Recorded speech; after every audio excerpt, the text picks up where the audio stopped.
We're freaking live. I think. Let's go! It's a Sunday. Hold on. I'm rushed. Kind of. Let me pull the chat up. Now we're live. I can see what's going on. What the heck is up, everybody? On a Sunday. Sunday shenanigans, baby.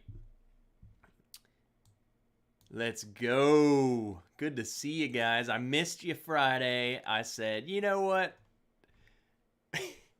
Like, what else are we doing on a Sunday? We're drinking. So let's go ahead and get something in our glass a little bit. I was behind. Not gonna lie. I planned all this, and then I had to have dinner. And then I gave myself 3 minutes to set up. So we're good. We're here. We're going to have something good to start the night off with. No plans at all, other than I just want to drink some whiskey with you guys. That's what we're going to do. So, good to see you guys. Good to see all of the typical Friday nerds here. Dramhound was in here a long time ago. Sugar Kitty and Kimberly was asked if I just threw a wrench into his plans. Absolutely. It's Bourbon Night wasn't going live tonight. I didn't go live Friday. We're doing it. We're going live tonight. We got to make up for it. Marcos questioning me, making him drink on a Sunday. I mean, weren't you already? And John has been drinking a while. J Max is here. 5 Fingers. What's up, Barn Door? Of course. Good to see you, Barn Door. Yeah, you plowing any fields? Trevor Kunkel. What's up, Trev? Jeffrey Jankovic. Let's go. See Jackson. Ricky Spanish. And he's speaking Spanish. Welcome, Ricky. Good to see you, Ricky.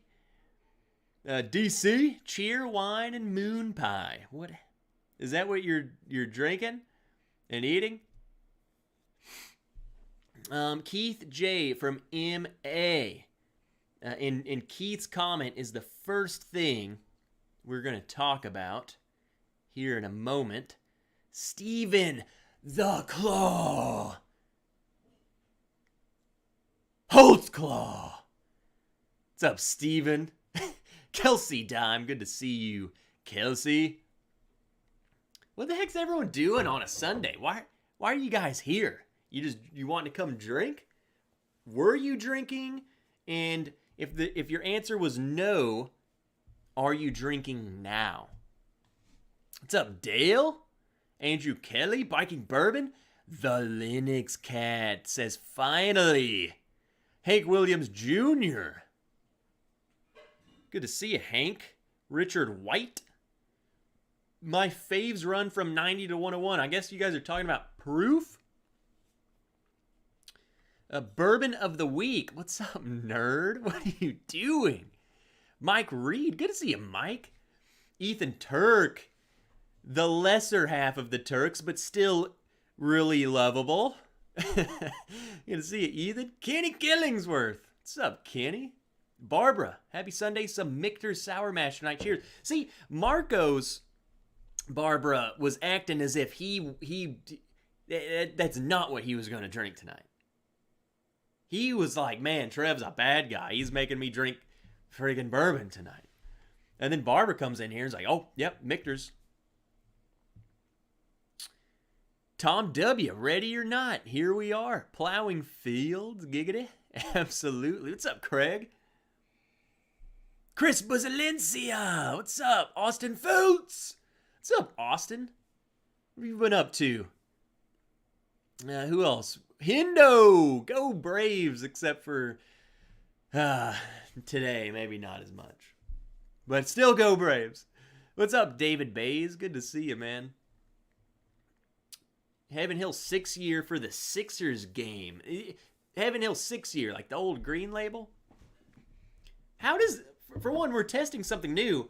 I put up this little patch wall just to kind of cover up the string, but I think it's good. I think my body covers it enough to where it's not distracting from behind me. But when I'm just in here, it's there. I collect patches and stuff. That's what we do. I think it looks good.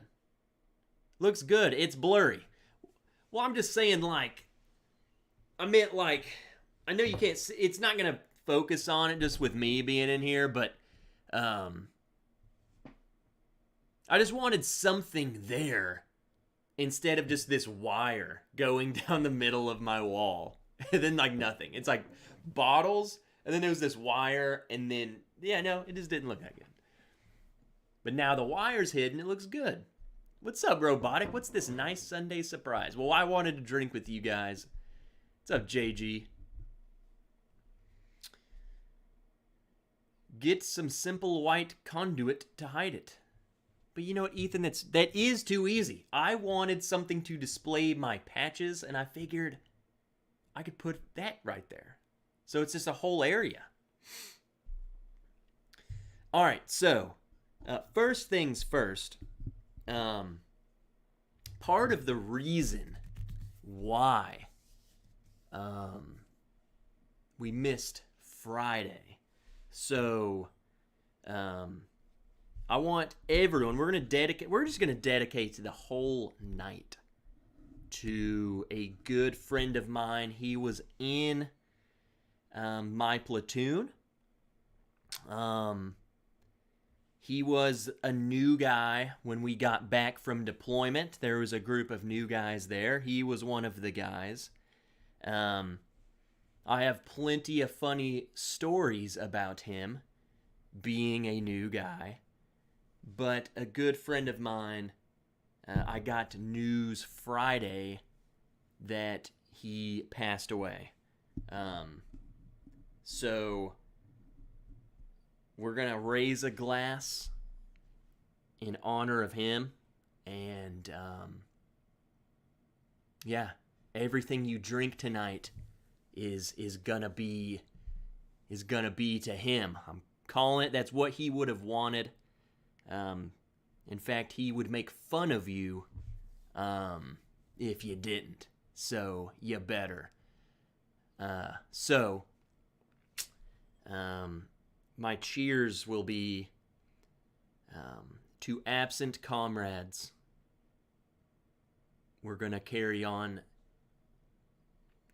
every one of y'all's legacy. So raise a glass. This is to Fane.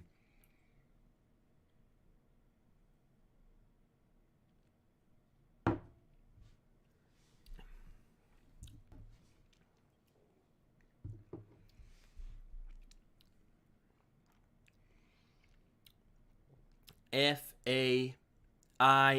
Fane. We made fun of him all the time. I'll tell you a couple Fane stories, and then we're gonna get in. We're just gonna drink bourbon. Fane was from the deepest mud pit of Mississippi. Okay, just total. He might have thought he was a Cajun, just a total freaking Southern dude, more than me. I feel like I don't have an accent. This dude had an accent. And when we got back, this is my favorite story of this guy. And it was me. I'm a bully. Cajun in Mississippi blasphemy. I'm not saying he was. I'm just saying, like, to an outsider, that's how extreme of an accent he had. When we get back from deployment, we have all of our trucks there. I became a driver of the truck. And I've told stories before that these trucks have these drain plugs underneath them.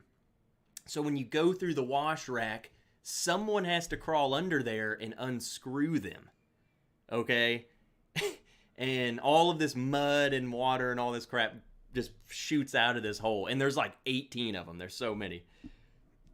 Well, I remember Fane, the new guy, I was like, dude, you got to get under the truck and you got to friggin' pull the plugs. And me being me, I said, you got to start at the front of the truck because it's parked at an incline. Top of the truck, bottom of the truck. You start up here, and when you pull the plug, all the water drains down. So they're crawling into the mud. So I remember making him, and I told him, I was like, you got to start at the front, and you work your way down, and you're good. And then this dude's into there right underneath this drain plug. And he's like, how much am I supposed to turn this thing before it comes loose? And I'm like, just keep turning it, dude. It'll be fine. And like nothing comes out of it. There he goes unscrewing it. And then it just, boom, mud and water is all over. It's all over his face. These are good times. He became not a new guy, okay? Everyone becomes regulars. So I went through it. He had to go through it. I'm just glad that I was the one who made. I mean, it was just, he had no idea that it just shoots out of this thing. It was awesome. Of course, we could have told him, like, hey, scoot to the side and unscrew it from over here, not right under this thing, you know? What I'm hearing is those trucks are designed badly and Trev's a jerk. They're designed terribly. And in fact, some of the screws are like really, like they're hard to get to. You have to like stick your arm up through the armor because there's all these armor plates. It was terrible. I mean, I don't know how else to redesign it. What's up, Jeffrey Whack? Whack Attack? Rick? Richard White? Wait, I think I already said Richard White. Well, Richard White, welcome back. Sam! Sam Chig. What's up, Sam? Bourbon. I recorded a video that'll probably be uploaded tomorrow, and you are unintentionally in the video. Your name. You'll see. It's a comment you posted.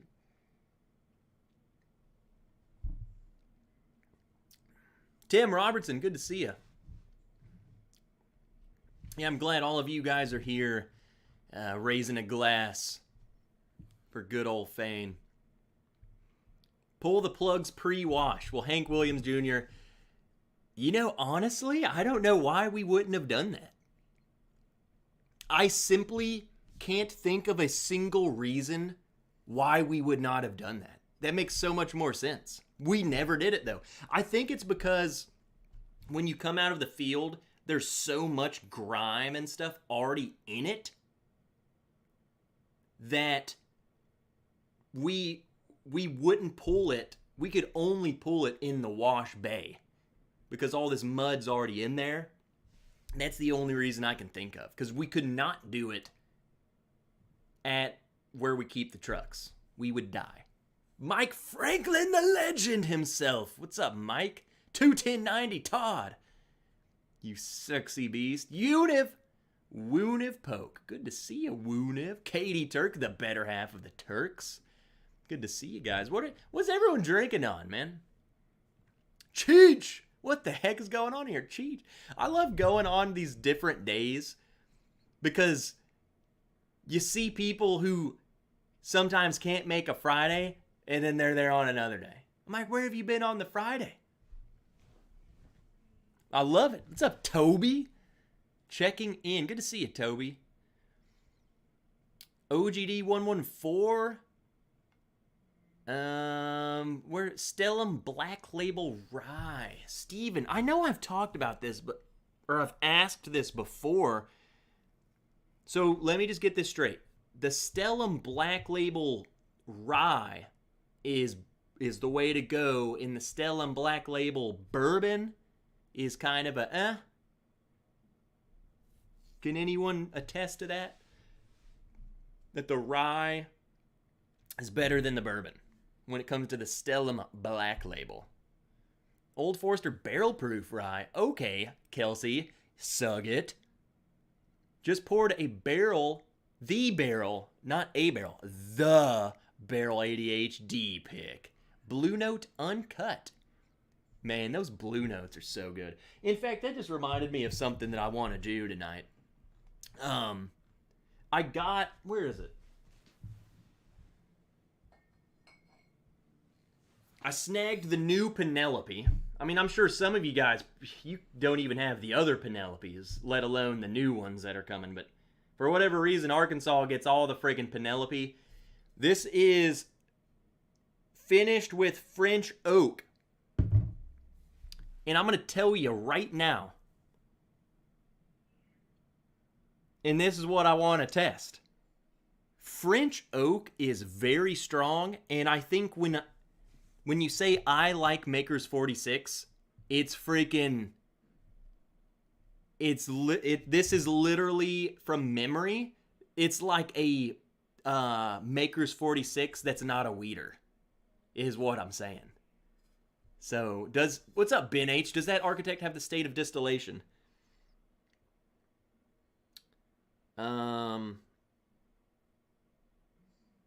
Sure as heck don't. Bottled by Penelope.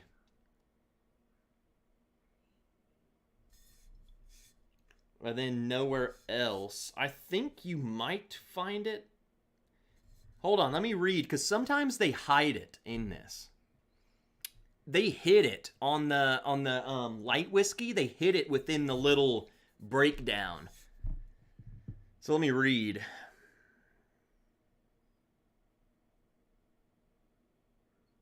Combines our signature 4-grain mash bill. So their traditional 4-grain mash bill.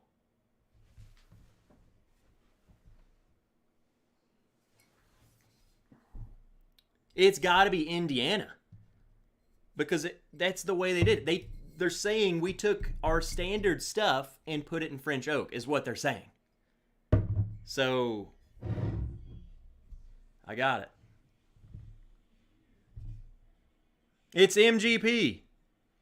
I know, but what I'm saying is they don't say it on the bottle. And my question, though, is what did they put on this? Because aren't you supposed to, like, aren't they obligated, or is that not a thing? They're not legally obligated to say that this is sourced from MGP? That's what I'm saying.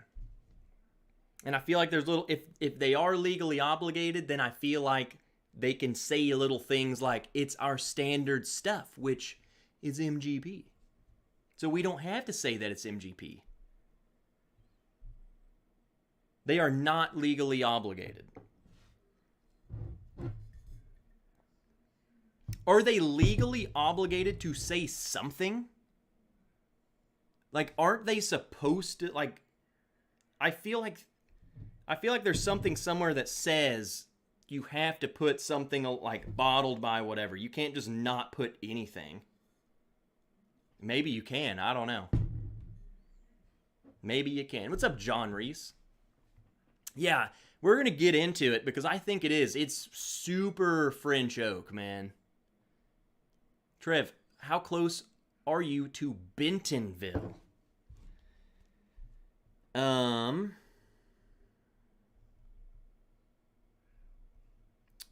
I am 3 hours from there.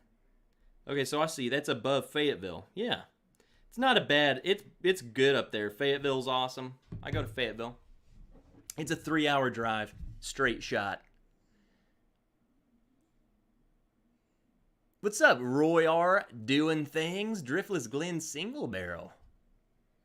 Nassif Reserve. Joseph's Magna Cigar Blend. Okay, Sam, go ahead and rub it in for the rest of us. DB, what's up, DB? Like how your lights match your hat and shirt logo, nerd. I totally planned that. Been sipping 1792 Foolproof Penelope Toasted Series, Georgia Remus Single Barrel, and Barrel Dovetail today.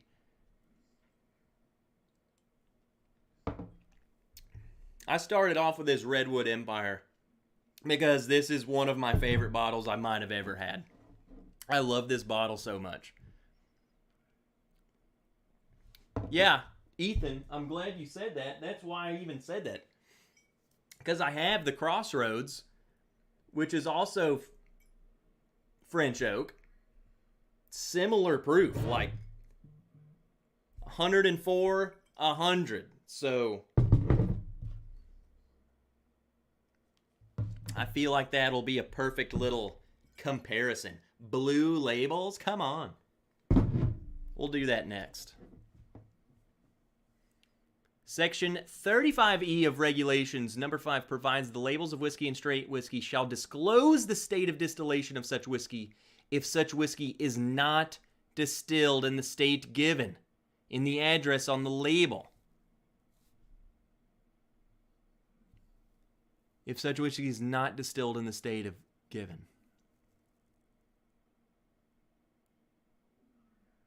You see? Now that raises some questions. Must stay it's okay, ADHD whiskey, Matt. Must say what state it is distilled in. Bottled by Penelope, Bardstown, Kentucky. Nowhere does it say the word Indiana. So does that mean? So either A, they're breaking the rules, or B, it's distilled in Kentucky. They say that it's bottled by them in Kentucky. But the rule says if it's not distilled in the state given, the state given's Kentucky. No, Sam, it does not say distilled in. It says bottled by Penelope. So, you know what I'm saying? I feel like there's loopholes, and they know these, obviously. Have they made any bourbon that is in Mizunara oak? Yeah, they're all stupid expensive. Or I don't know if bourbon. Is there bourbon in Mizunara? I know there's that Angel's Envy, which is like you can give your left testicle and you still won't get it. So it must be Kentucky distillate. You know, that's what I'm saying, you know? Like, if that is the rule, then that's got to be what it is, you know? It's sourced from Kentucky. I don't know. Daniel Simonson, cheers, family. Hey, bud. How's that knee? Seltzer Dan reporting for duty. What's up, nerds? What's up, Jake? Good to see you, man. Haystack Needle is one of my favorites, too. John, which one do you have? This is the Cabernet. I have Cabernet finished Haystack Needle that I'm drinking on right now. So good. Hey, Trev. Or no, hey, all. Trev on a Sunday. Let's friggin' go. Matt, what are you doing on a Sunday, man? Yeah, Will. So Will and I, we have the same one. I haven't had any of the other ones. This is the only one I've ever owned and tried. What's up, Emily Chambers, you legend? The travesty destroying Belle Meade, a.k.a. Nelson Bros, has removed the distilled in statement and only has bottled in Tennessee statement. And Bourbon, that's literally the comment. You're going to have to watch the video, dude. I called you out for doing the people's work. Like in a good way.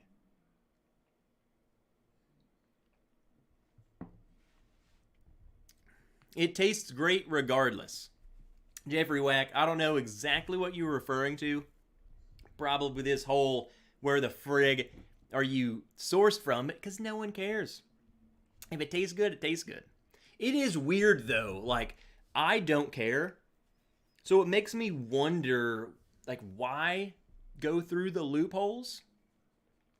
Maybe they just want people not to be reliant, like, not to get used to seeing sourced from Indiana when their plan is to put out all of their own aged stuff. I don't know. Mr. Whiskey Shits, what's up? Are you feeling a year old? What's up, Slap Shot? Good to see you. System Trend, drinking some Elijah Craig Barrel Proof C920. You jelly? I mean, no, because I got C920 right over here.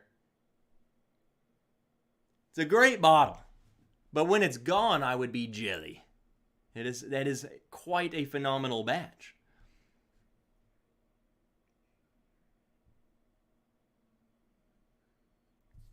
What is that? Sagamore. What's up, Jerborn Black? Sagamore Rye Double Oaked is my new favorite. Dude, that bottle is so good. I'm telling you.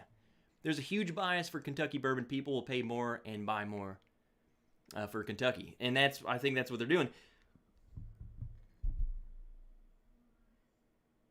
That being said, I think maybe I saw someone mention this too, that did Penelope move to Kentucky because Bardstown? Have they always been in Bardstown?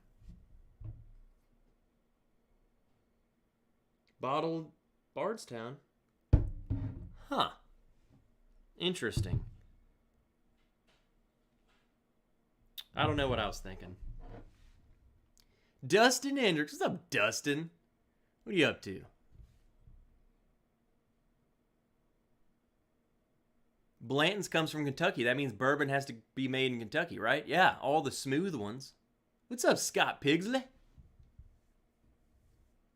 What else did I saw something else I wanted to read.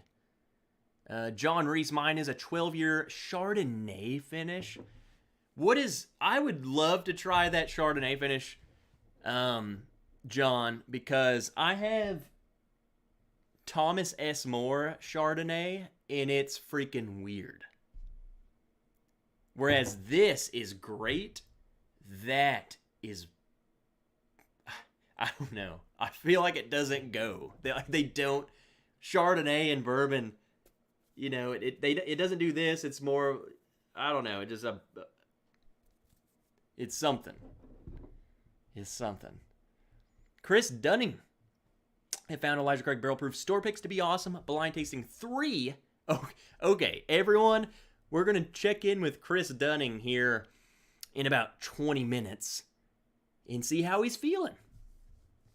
Danny's Candies. Hey, Trev, just joining. What are we drinking? I'm finishing up this Haystack Redwood Empire 12-year-old Cabernet finished bourbon.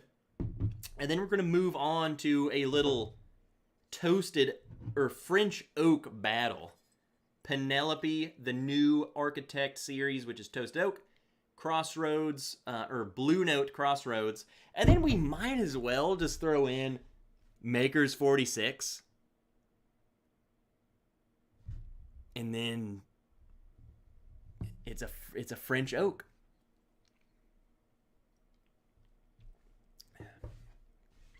Half pours. Chris Dunning, go big or go home. Just weed eating while I listen.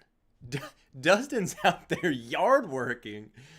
I have a confession to make, says Dan. I have not 1 ounce of whiskey in my house right now.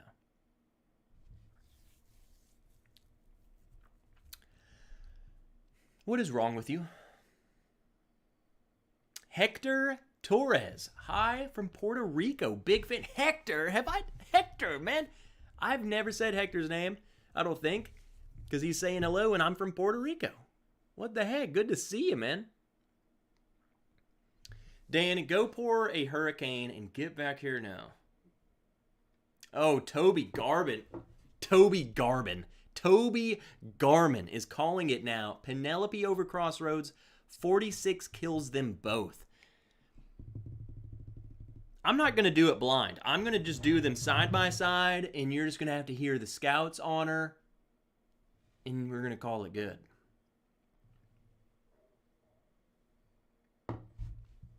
Let me grab 2 more glasses. If you guys are empty, go get a refill.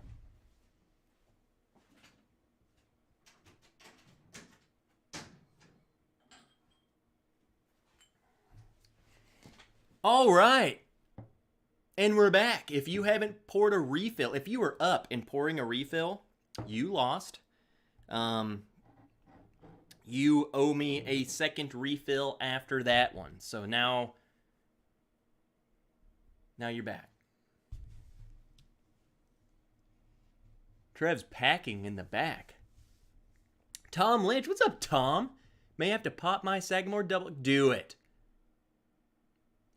Mr. CJL. What's up, Trev? New subscriber. Loved you on Matt Madness. Well, Mr. CJ Get something in your glass on this fine Sunday. Welcome aboard, my friend, for the shenanigans.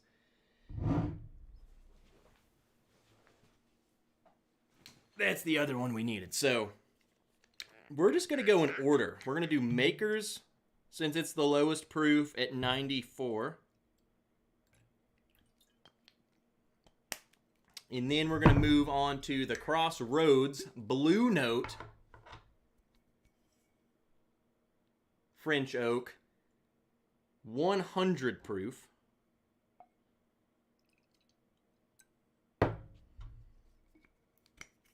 And then the third one will be the Penelope Toasted Oak, the new one, the Architect 52 104 proof.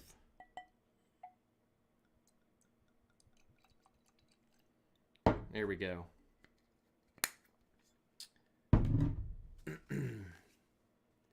Perfect for Sunday. My Saturday was a shutout as I had drop off and pick up the daughter duties. Peter, dude.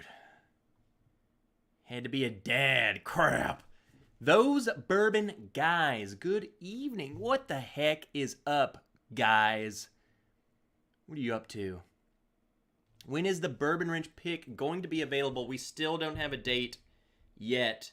I'm telling you, I feel like it's gonna be it's gotta be like this week or next week, man. It's gotta be. It's coming really quick.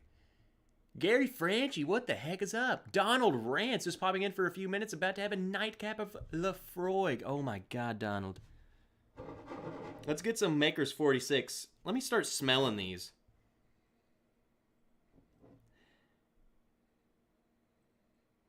Okay.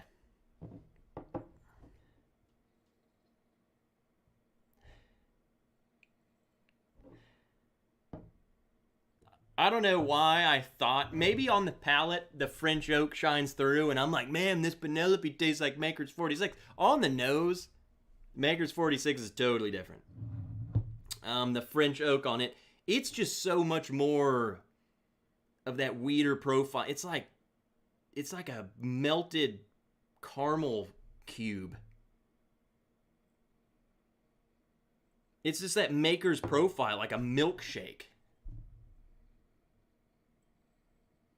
See, I'm not getting a whole lot of the French oak right now on the blue note, the Crossroads French oak.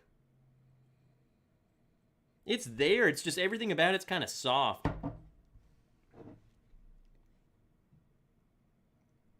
Let me scroll down a little bit. Did I say hey to Gary Franchi? I'm going to say hey to Gary Franchi again. Does Trev know Makers now? I don't think so.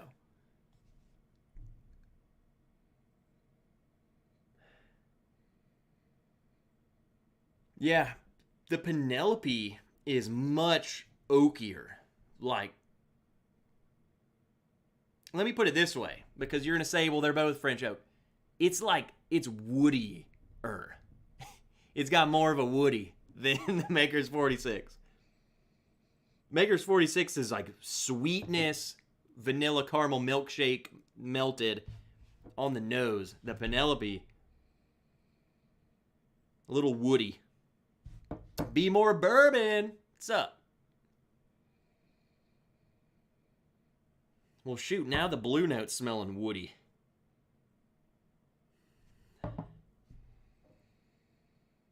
Now, I think the Maker's 46 is my favorite on the nose. And then between the Penelope and the Crossroads, I would say the Penelope. Read my previous comment. It will make more sense with more surface area. Let me go back up there. What did you say? Oh, it didn't tag me. On a call with Penelope, they talked about doing small French oak staves in the bourbon rather than actual French oak casks. Okay. So, and then not only did they put a whole stave, they put a little stave. That's probably why with the whole surface area thing, that's why you're getting a lot more. I feel like you're getting less of the. You're getting more of the oak than the French out of that piece of wood, okay? Nick Foles, what's up, Nick? Liberty not licensed for some unknown reason. I'm really feeling amber this evening. I thought Trev threw out all of his makers. Well, I went and replaced all of it, Jeffrey. Don't remind me. Crap. Bourbon Baller? What's up? Sug it. All right, let's taste them. I feel like the makers is just kind of the control bourbon because it is the weeder, so it's not truly competing against these other the French oak dudes. But we're gonna try it anyway.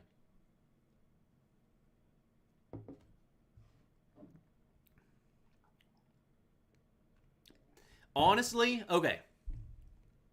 I should probably say this after I go to the Penelope, but from memory, now that I truly see what French oak does to a bourbon, I can go back to the makers and say, yeah, that little extra little tinge there on the end is definitely the French oak. But I think it's a lot more prevalent on these other ones because that's the star of the show. John Reese, I sure as heck have. I loved it. I see the back of my head on that shelf. Staring at all of us right here. All right. Yeah, the Maker's 46 is literally... It makes sense. It's Maker's Mark with a tinge of this French oak. Now, let's just get into these. The Blue Note and the Penelope is what I really wanted to test. Ethan, this is totally not for you at all. This is for me. This is the Blue Note. Crossroads, toasted French oak, 100 proof, crafted in Memphis.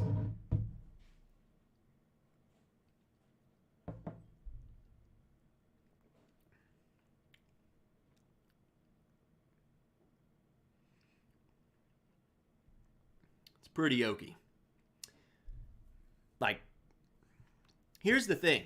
A heavily French oak that comes across as oaky to me isn't the same as, like, if I said, like an Elijah Craig 18, that I would say, man, this is oaky. They're different. I would much rather have a heavy French oak than I would a heavy oak. If that makes sense. Maybe that's just me.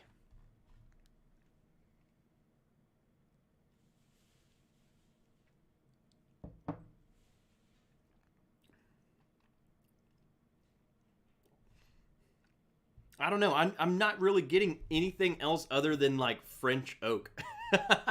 Or what I think is all just French oak. What does it say on the back? What am I supposed to get?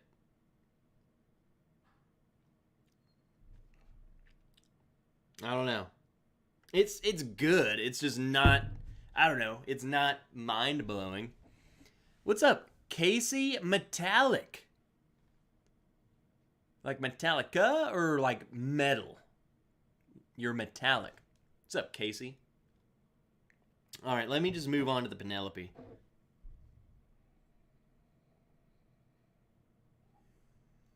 American white oak stronger to your palate than French oak, maybe? Maybe. I think maybe the white American oak is a little more bitter when it's heavy. And then, like Johnny saying, French oak might be more mocha flavor. And I think maybe I like the mocha. And I totally... Yeah. It has that mocha coffee-esque. Not as much as the Makers, like not even close, but it's there. What's up, Cool62 Chev? Good to see you.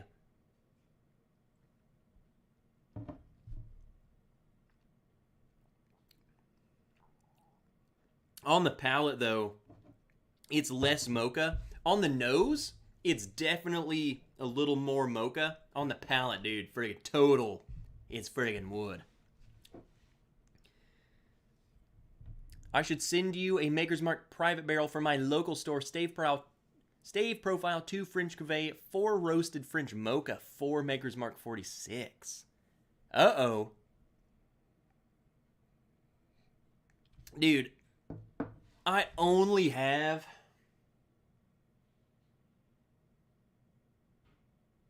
like 6 Maker's Private Selects, and I still want more. I love all of them. Casey, we are comparing, right now anyway, Maker's 46, Blue Note Crossroads, and Penelope Architect. They are all French oak. Toasted French oak. Or honestly, I don't even know if it's toasted. This is 10 French oak staves. This one's toasted French oak, and this one's just French oak staves. So who knows if they're all toasted, or if that matters. I'm sure it does matter. It doesn't taste like it does, though. Definitely, between the Blue Note Crossroads and the Penelope for sure. Getting a little more, like an extra sweetness. It's like not just mocha. It's some of the vanilla from the 46 on here. What's up, Paul P and Stacy H? Holy crap. Now here's the thing. System Trend says Blue Note seems overhyped. This bottle's only like $40 or something. It's cheap. And honestly, for $40, I think it's good. But compared, like, it's gonna lose. It's losing right now. Sorry. But it's good. I really like this. So, for $40, I'm not mad about it. I would hope that it loses to this because I paid more for the friggin' Penelope. It just seems like there's more going on the nose. A little sweeter with some of that oaky.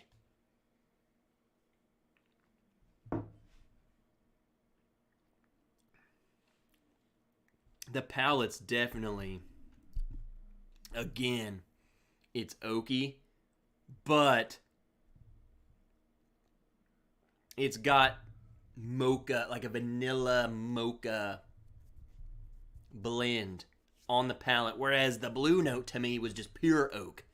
So the victor obviously is the Maker's Mark 46, the original French Oak Masters, and then the Penelope beats this guy, which I believe what someone already called that. So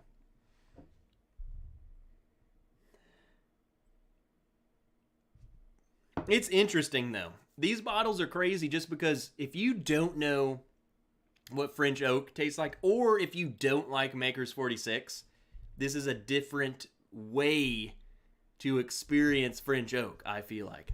What's up, Cliffy? Bourbon Bites? What are you up to? Good to see you on a Sunday. I know, it's fun to be here. I had nothing to do.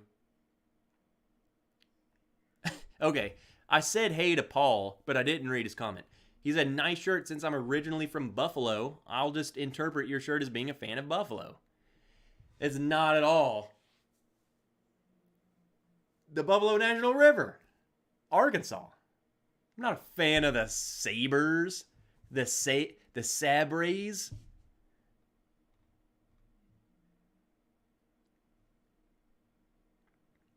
Makers kills it every time. Was that you, Toby? Trev, how is your 2022 going thus far? Like, what are you referring to? How my 2022 is going on? Like bourbon wise, or just like 2022 as a whole? See, Ricky says I'm not a fan of the 46, and it could be that you're not a fan of makers in general. If you want to try, toasted oak, I think it makes it different and it's interesting. So maybe one of these other bottles over here would do it for you. T-Rev, somebody been doing push-ups outside on break? Dude, where's freaking Johnny? He's always making fun of my shirts. I bought this shirt's an extra large. I bought an extra large just for Johnny. I was literally in the store and I was like, someone's gonna make fun of me if I bought a medium. Screw you, Johnny. How much is the Penelope in your area? We haven't tried that yet. This was 60. Pretty much all of them are 60. Like the barrel strength, the toasted series, and the architect are all around $59 to $64. So they're in $60.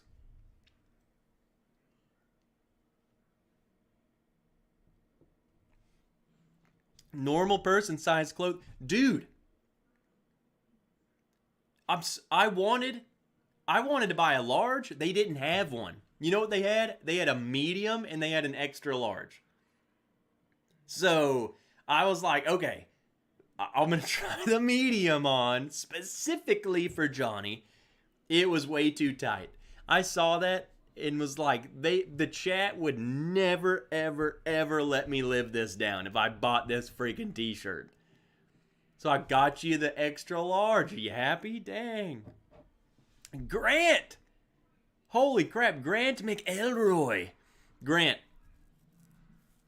I'm upgrading the PC, brother, so it's about time to start streaming some video games.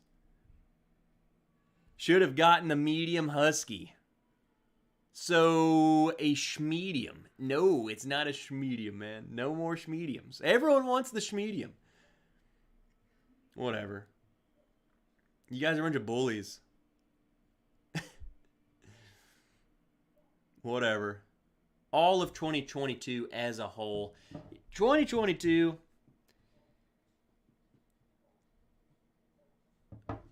just like every year, it has its ups and downs. So we have to focus on the positive. It's doing good. We're doing good. We're here.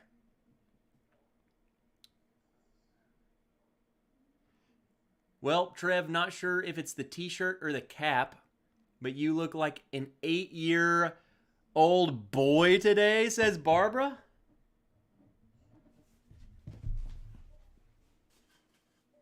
We got to put on a different hat. I think it's the flat bill. She doesn't like it. How do I look now? With the curved bill. The heck, Barb?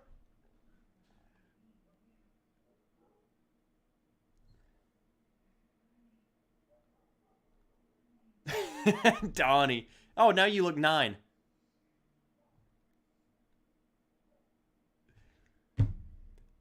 Looking more Arkansas. I think I'm starting to talk a little more like that too. Shoot. I look like a Boy Scout. Man, I really look like you just walked out of the swamp. Flatbill is Bieber. Robert D. What's up, Robert? No boy has that kind of whiskey collection in the back. Man, you guys are bullying me. Robert D he's on my side. Man.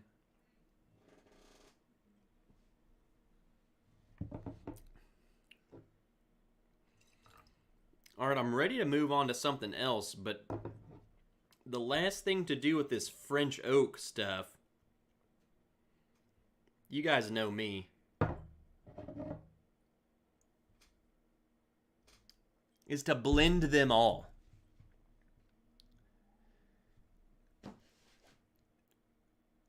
Sunday what? Sunday fun day. We're just going to keep changing hats every 10 minutes until everyone's happy. Aren't you part French? I honestly, I'm absolutely not. I'm part German, not French. Yeah, Grant, I can't stream with my PC. I just can't do it. It's like it died. Or a part of it. When do us patrons get a new hat? Trevor, just, as soon as I'm going to start ordering. I think I have most of the logos I want to use that go onto merch. So I need to start ordering that crap. I think this time I want to make multiple hats. I am such a hat person. I love hats. I want different color hats. I want multiple versions.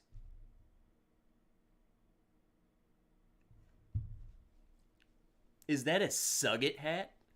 I'm just a dude. Johnny's been wanting I'm just a dude shirt.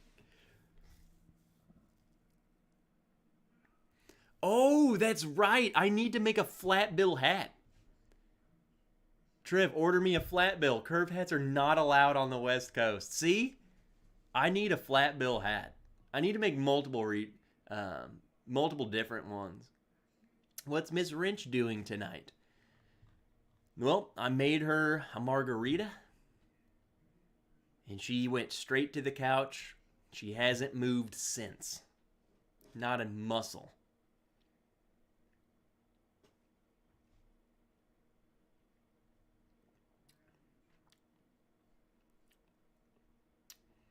Yeah, the blend didn't do a whole lot. It just tastes like French oak. Janelle! Holy crap, how have you been? What are you up to, Janelle? Need a Bourbon Wrench stovepipe hat. Stovepipe hat. Abe Lincoln's contribution to fashion is highly underrated. Could you imagine just... I mean, if I can find someone who will do that.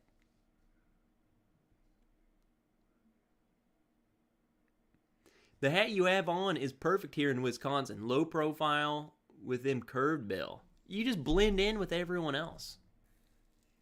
Tiger stripe trucker cap with a curved bill. Says Ricky wants some camo. I do want some camo, man. Next round, need to make a bourbon margarita with Woodford. What the piss goes it? What? What are the ingredients in that? Like, you're telling me, give me the ingredients, dude. The part high-speed, low-drag is German, not French. By the way, so happy to see you streaming from there with drink rather than somewhere. See, you're streaming from there with drink rather than somewhere with an AK. No, don't touch it. Nobody's at the door. Okay, it took me a second to realize what you're talking about. And you were making, I know you're talking about the whole AK. The AK stream. Johnny, no. My airsoft guns, orange tip, gone. Send me to prison. It's actually not legal or illegal to take those off. What's next? I think we should do another. We'll go for a little bit. I know tonight is Livewire Whiskeys. Whoa. Let me see. They're going on in an hour. Yep. 1 year celebration.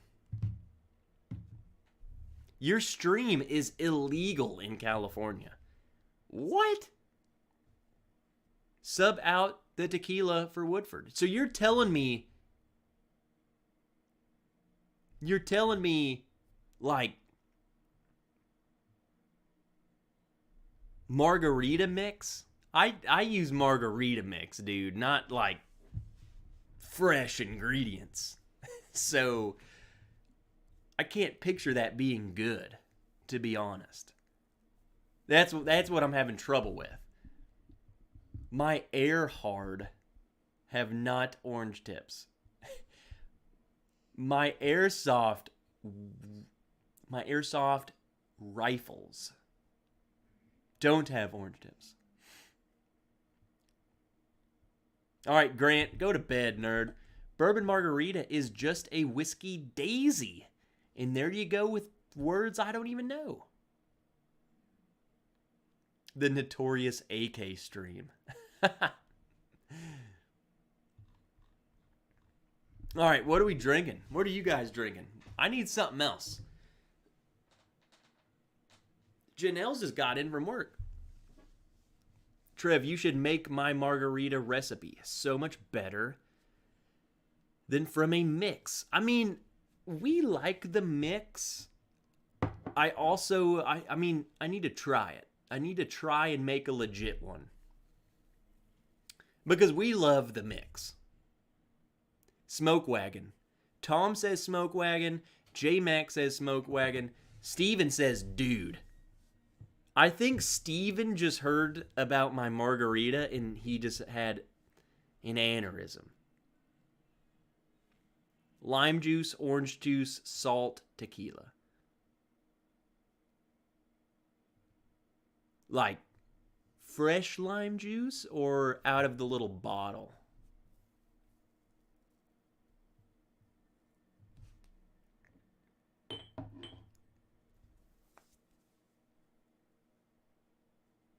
And some orange liqueur. When you say orange liqueur, you mean like Grand, whatever, Mariner. If Miss Wrench can tolerate us, we can make you some if we are over there. Donnie, you're more than welcome. We know that she's very aggressive towards human beings, and she still has to apologize. You know what, Donnie? You should just show up and then be like, we're here for an apology. Ethan Sterner. Hi all. First time here. Rebel Distillers collection for me right now. Well, everyone, welcome Ethan aboard. It's his first time.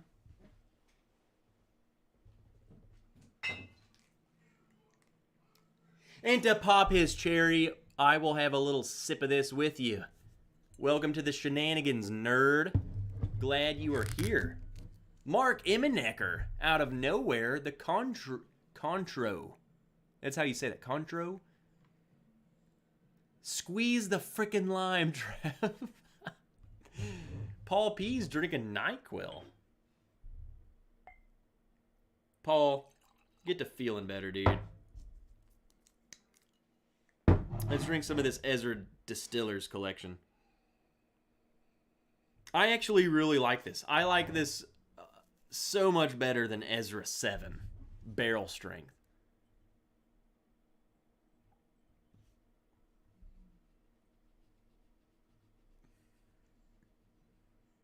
Margarita is Spanish for daisy. A daisy cocktail is a spirit, citrus, in a liqueur.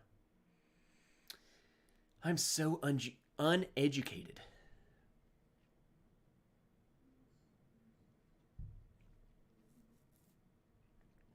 Liberty not licensed. Drinking a tall glass of Redcon 1 fade out. Dude, you're donezo. I take sleep medicine every night, and I know, like, if you're drinking that right now, you're done. Like, 20 minutes. I'm calling it right now. Before 8:30, he's going to be telling us I'm bouncing out. I'm telling you. He's gone. His eyeballs, he's going to be in there like, I'm trying to stay awake.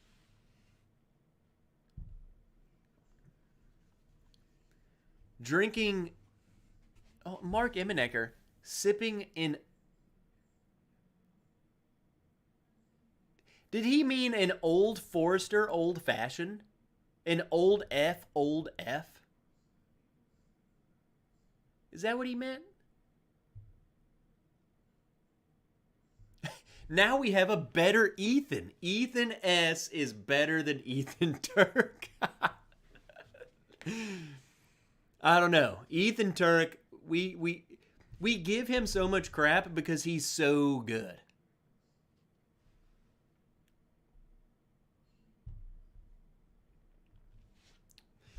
Tom Lynch says the Sagamore Double Oaked is intense, great oak, but a little astringent. Dig it. I will say this, Tom. I've tried someone else's Sagamore Double Oaked, and it was very different for a bottle that's not a single barrel. So I don't know, like, how consistent they are from batch to batch. It's weird. Trev, who has the best labels? My vote, Redwood Empire. If you're talking like the label, the paper label itself and not the bottle, Redwood Empire easily. It's like embossed. So it's just Groot. It has texture to it. Yeah. Redwood Empire, hands down, has the best labels. They feel good. They look good. You just want to pet it and rub it. It's good. What is a bloody with bourbon called? Like a Bloody Mary. It's Bloody Bourbon. Mastodon 6889. What's up, Mastodon? Out of nowhere. I like Mayor Pingree label too.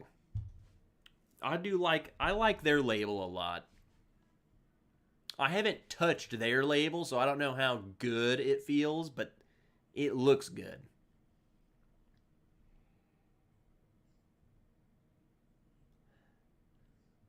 Okay, Mark says I figured it out. See, I'm smart sometimes. The best orange liqueur to use is Pierre Ferrand Dry Curacao. It's also 80 proof. Crap. I'm going to have to go buy ingredients, man. Evil Williams Rocket Top Bottled in Bond. What is Rocket Top?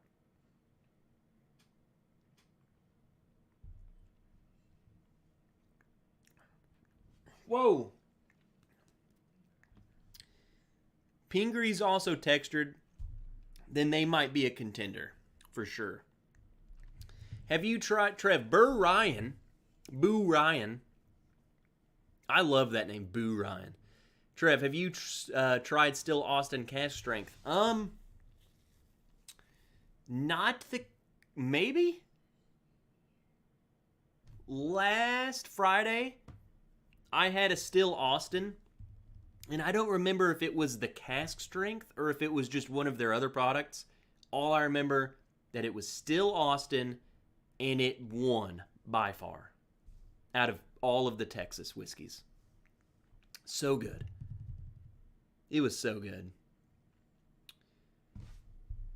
Stacy says Redwood Empire Lost Monarch is pretty darn good.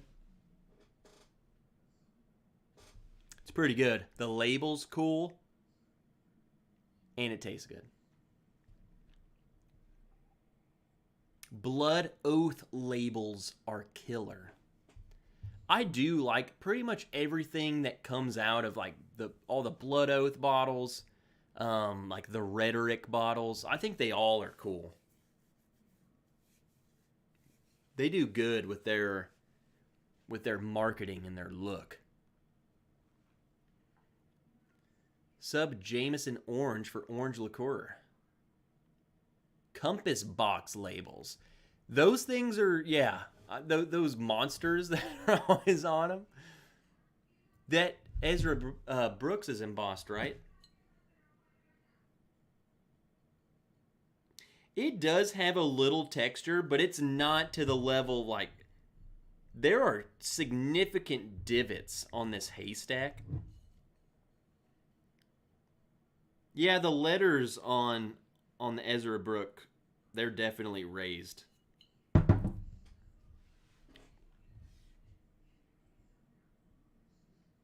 I heard Compass Box spends crazy money on their label design.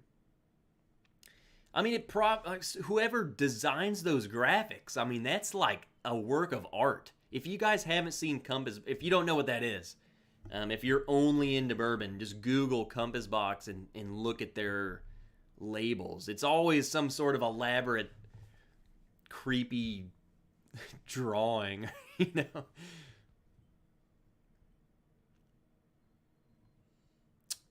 Iron Root Harbinger Cask is, in my opinion, the best Texas whiskey, but maybe I'm biased as I live 15 minutes. So you like that over Still Austin is what I'm asking. Rob, I don't know if I've definitely not said your name before. So he says instead of watching the cheers from California, it's nice to catch you live instead of watching the replay. Rob Amparo? That's not a name that's said here in Arkansas very often, my friend. Rob Amparo. Shoot, yeah, welcome aboard, brother. Yeah, it's about 6 p.m. where you're at. You're about time for a pour.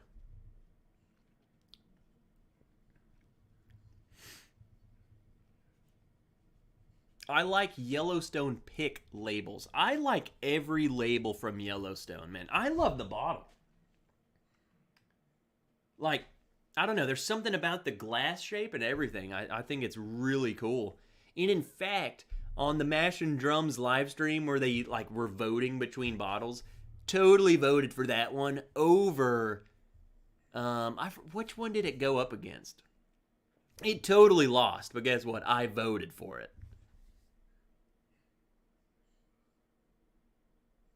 I had to. God. Rocket Top is Redwood Empire's 100 proof rye. Okay. I had no idea. Because there's the Rocket Top, it's the 100 proof rye, and then they have the 100 proof, it's like a red label bourbon. With a bear on it, I think. Still Austin was a bourbon. I think that's why you liked it, Trev. I mean, outside of that, though, Barb, like, maybe that's why I put it first, honestly, yeah. But it was really good. I will say maybe,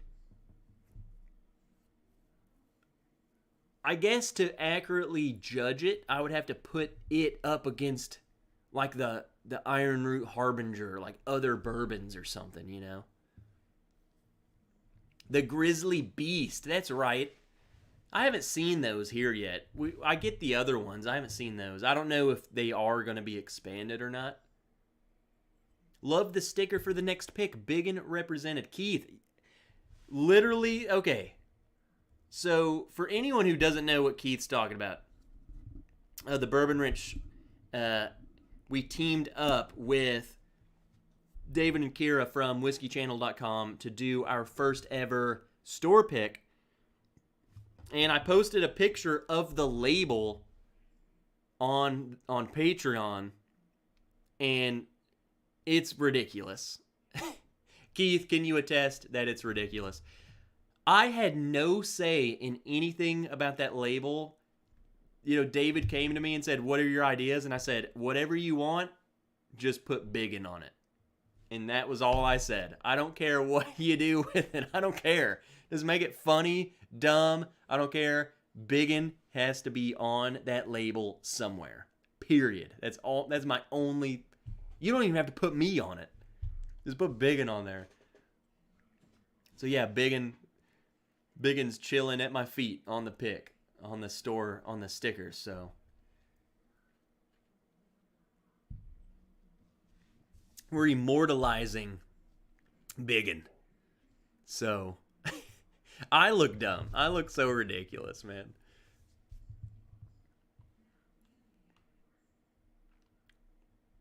Scott, what are you sick, man?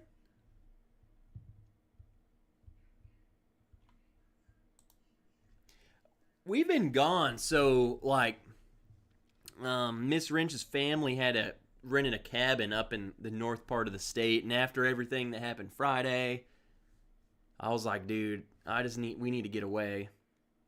So we went and spent the weekend up there, and we came back today. So I've been out of the loop all weekend. Can I get a poster-sized version of the label for a friend at Barn Door? Absolutely. I'm glad you guys like the freaking label. Watching that Mash and Drum show with the bottle-shaped brackets was great. Got me to realize I seem to love anything with next to no neck. So, Paul, did you vote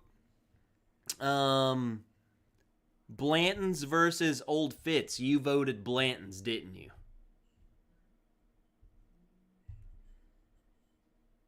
Yeah, Keith, and that's who made the label was DC, so. I like Four Roses small batch Bardstown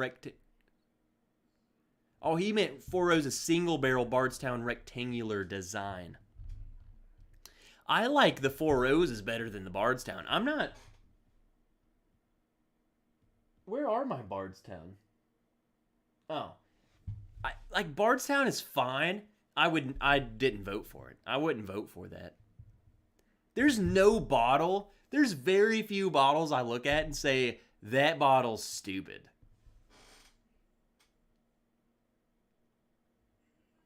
I like that they're all different. You know the ones that I think are dumb are the bottles that look like birthday bourbon.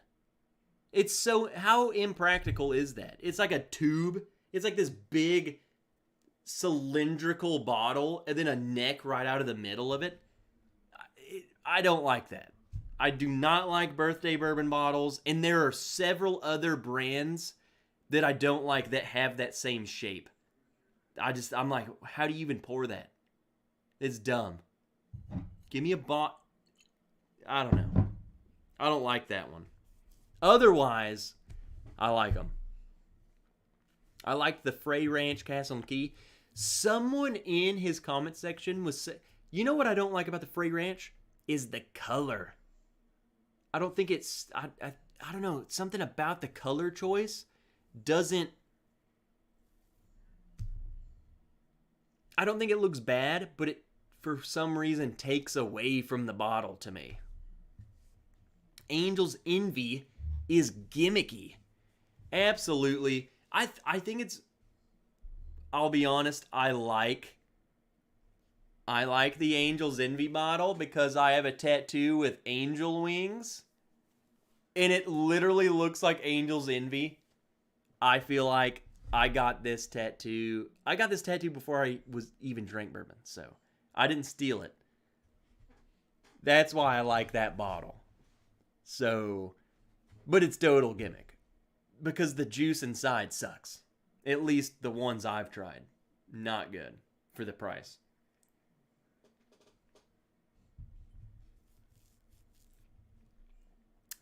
Greg D, what's up? What about Willet Pot Still?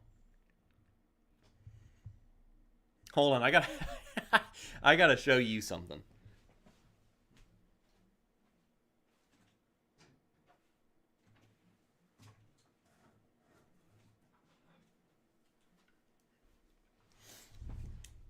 Check this out.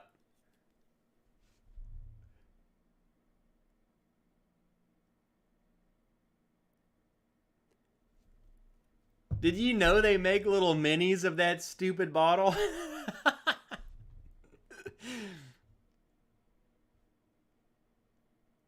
I'm going to tell you right now. Is Kelsey still in here? Kelsey brought this little sample. And he said, you got to try this. You can have it. There are very few bourbons that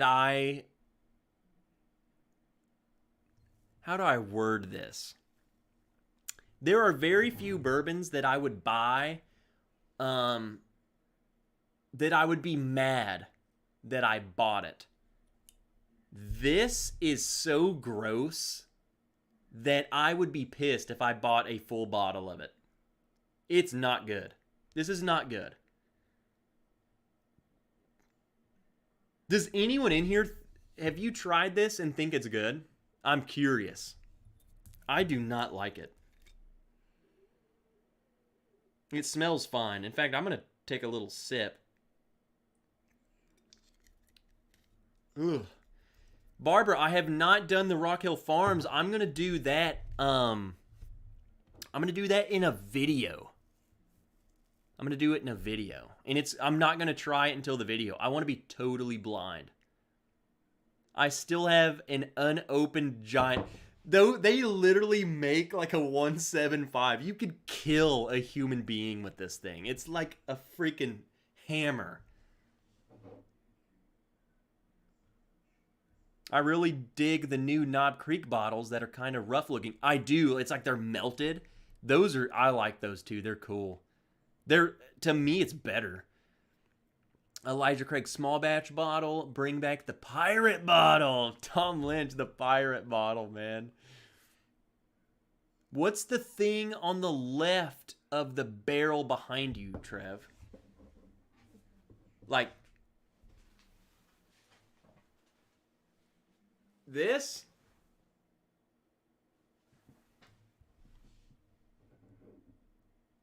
I want one. Mini pot still. Baby bong.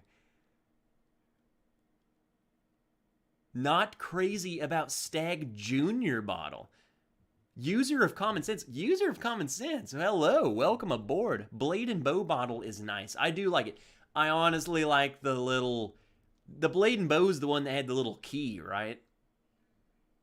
Willet Pot Still is the worst bottle.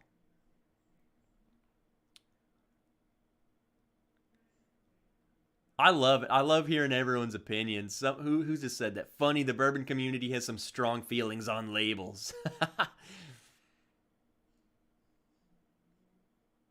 When I started into whiskey, I liked the Willet Pot Still. Nah, not so much. The nose is fine. And that's what I remembered. I remembered it smelling fine, and then it tasted, and I'll tell you.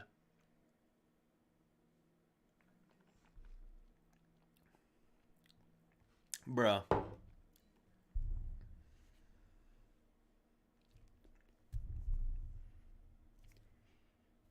Go to the store, go to the bottom shelf, and buy you a bottle of Zachariah Harris. Any $6 bottle. Pour it into a fancy bottle like this pot still. This is the cheapest of the cheap bourbon.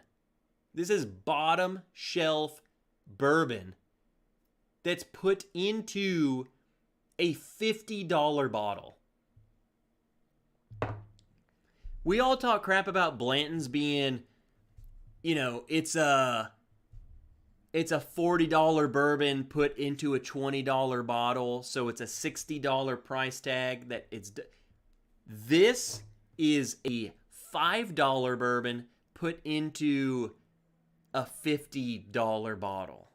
It's corn, young, taint, bad. Tracy Magyar. Tracy. Tracy M. The mini is super cute, though. That's why I kept it. It's so adorable, but terrible. Freaking sucks. Must not have bought a Balcones Red Label pot still drain pour. Mike Franklin, absolutely not, dude. I wasn't impressed with the Willet pot still. I expected spicy notes like Irish single pot still. Willet was kind of bland. So Stacy, totally different ballpark from that pot still. I feel like they were riding that, I don't even know what to call it. They were trying to play on Irish pot still, just trying to carry over some success or something. I don't know. It's bullcrap. Doesn't taste good. What's up, John T? Sir Kerber, what's up, nerd? What are you doing? We're just talking crap about bottles. What is So someone asked, what are your favorite bottles? I don't know. We got onto this. Whoa. We got onto this because of the Jason stream. We just started talking crap about bottles and labels.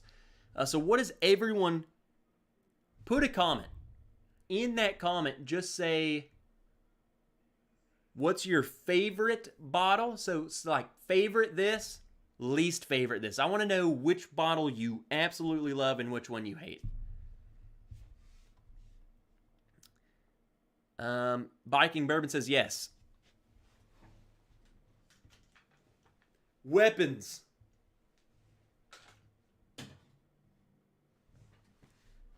Then right under. Don't touch that. Oh crap! I touched it. That's just Trev's small defense instrument. Oh, that's just an assault rifle.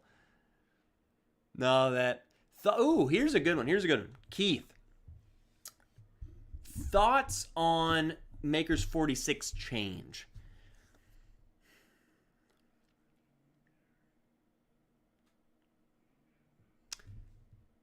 I get it in a lot of different ways. For one, okay, let's first analyze what they said. They said to honor tradition. And then they gave this bogus story that's, you know, Rob Samuels Jr., whoever, was on a tour, and one of the people on the tour was like, oh, so this bourbon's 46 years old because it says 46 on the bottle? And then this just sparked this revelation, and we need to clarify after all these years.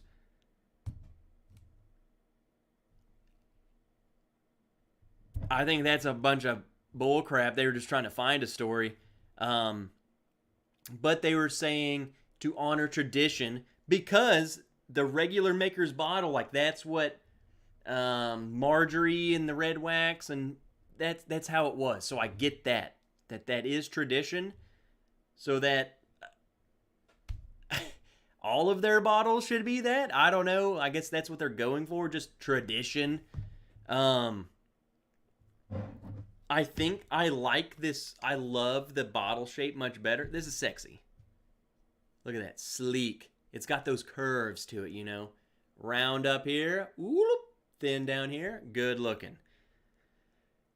You want to know what the main thing is? Is that since this is a widely distributed product, my theory is that they need a lot of glass to put these out. And this glass is probably harder to mass produce than their other glass. And since this is a standard every single shelf on the planet bottle, it makes sense to consolidate it down to the same bottle that they use for their regular offering and their cask strength. That's my theory. But that doesn't sell. So you need to come up with a story for it. It is what it is. I like this one better. The other one's fine. It's whatever. Let me scroll down. That was a long rant. But that's my theory on it. I just think it's probably a glass shortage or something. Or it's just more, it's more cost effective to go that way. COVID's doing weird things to everybody, so. But that doesn't make sense to me, though. Like, glass is glass. You're telling me you can buy 1 million of those glasses, but you can't buy some of these? You know, that's, I don't know. I don't understand marketing. I'm not in it. I don't know. Fave right now is Smoke Wagon Small Batch. So you like the little gold, huh? Baby Saz is cool. Ezra Brooks, not. Favorite's Hibiki Harmony. Those Hibiki bottles are pretty cool. I hate Nika from the barrel bottles. They are such a pain to pour from. And dude, Donald, that's what I'm saying is some of these bottles, I don't care what the bottle looks like. If I can't pour from it, then you suck. Demonetized? Yeah, they could suck it.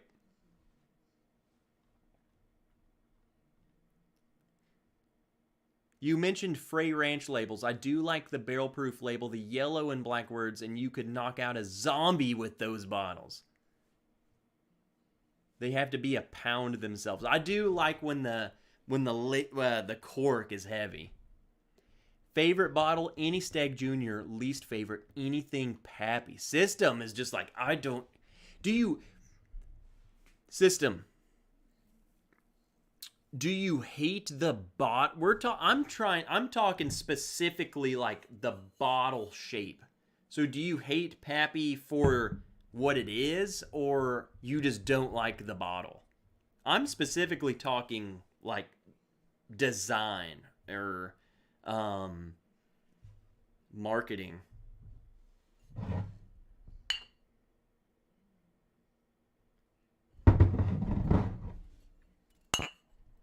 Look at these bottles.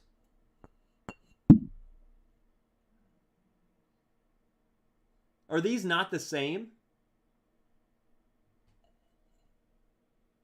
This one just has Lux Row embossed into it, but otherwise, I just noticed that.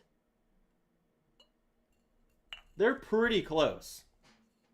They're definitely different, but they are close. The gap in the bottom, look at that crap. We're on to something here. Science. Octomore is the best bottle. Glass doesn't kill sea life.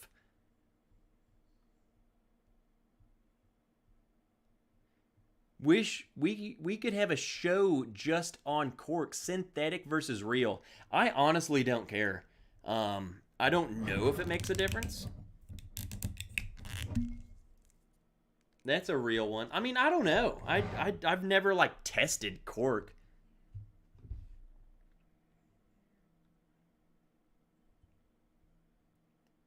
What did Rick say? Trev said amen. I could give an F less what the bottle looks like as long as the whiskey's good. Same here. Like at the end of the day, I don't care.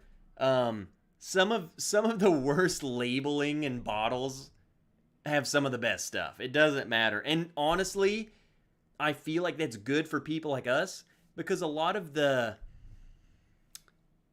people who aren't in the know, for a lack of a better words, they're going to walk straight past that bottle.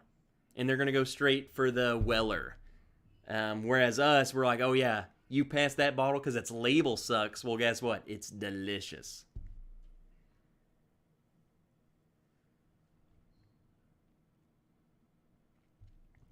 No, system. We were talking like just marketing, bottle, label design. If you accidentally store a box of bourbon on its side or upside down, the high proof content will eat the real cork. That's why you don't put liquor in wine racks. Yeah, and I mean, I guess, though, what if you had a synthetic cork? Like, these Penelopes are all synthetic. That crap. Which, I don't know. Like, to me, that doesn't bother me. But I don't know any dang difference. I think that's fine. But I guess, though, I could store this like that? It'd be fine. The issue is when all the money is spent on the bottle and or label and not the liquid. Case in point. Let's go back to it. This freaking crap right here. I like when it's a good balance. If you have a very exceptional product, you need to put it in a good bottle.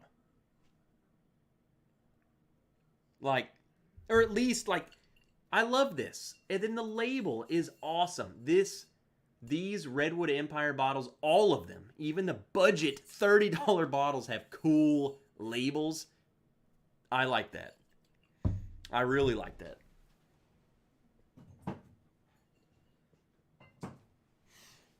All right. What time is it? 8:30. We're going to go on. We'll probably go another 30 minutes. So just a 2-hour stream like normal. And then Livewire Whiskey has their 1-year channel celebratory live stream. So I don't want to go over that. So we're going to go for another 30 minutes. Call it good. Sunday. Got to go to work. Bull crap. Though, what's up, Jordan Lopez? Jordan, I've seen you in here. I don't think I've said hello to you tonight. But I've seen you in here like the entire time. I'm just now thinking of that. Do push-ups. Those are the same bottle shapes as EH, right? Honestly, I've never thought about that. It's the same freaking bottle. Ooh, I have an idea. I'm going to totally steal Jason's idea of like bottles. There are a lot of bottles out there that are like totally rip-offs of others. Mellow corn for the win, says Chris. What's up, Rye Guy? Been a while. Nice new back. Rye Guy, you haven't been... You've been here since the background.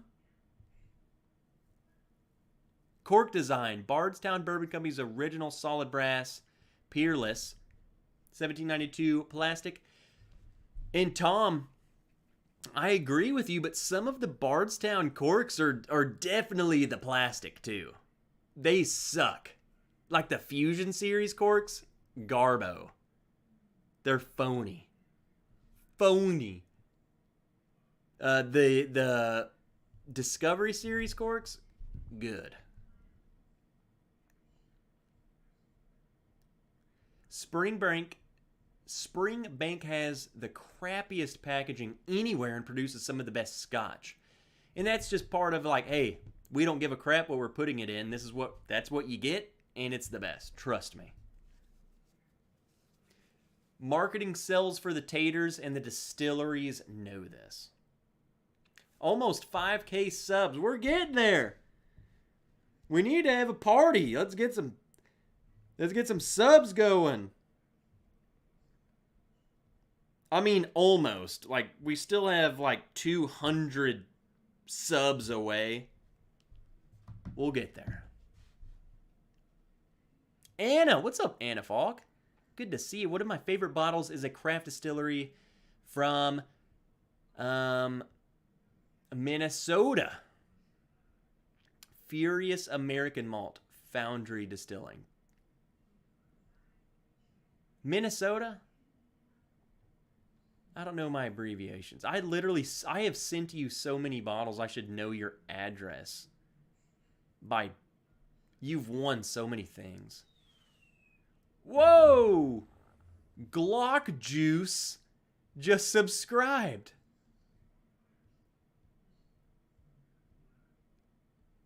Welcome, Glock Juice. Interesting.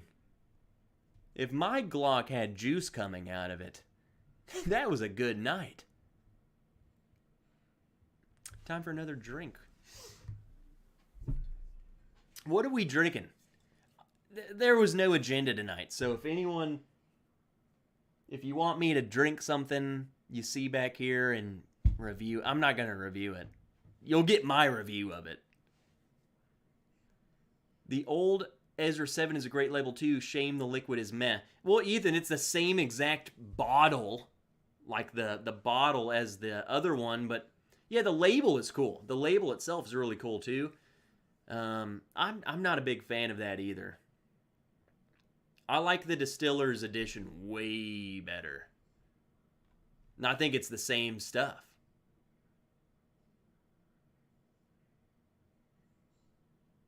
Do a rye.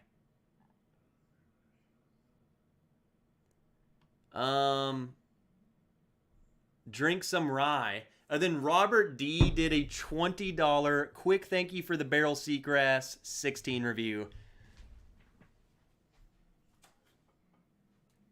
I guess we're drinking some barrel.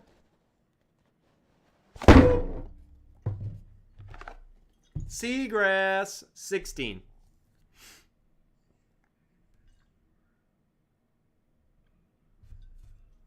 We're doing rye. Wait, this is... Yeah, this is the one that's Canadian rye.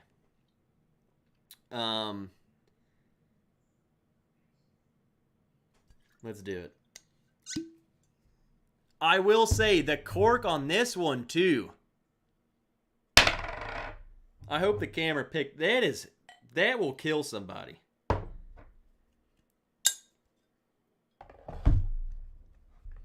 Here we go, Steven. Ethan Sterner, happy Sunday. Let's go. We're doing some rye.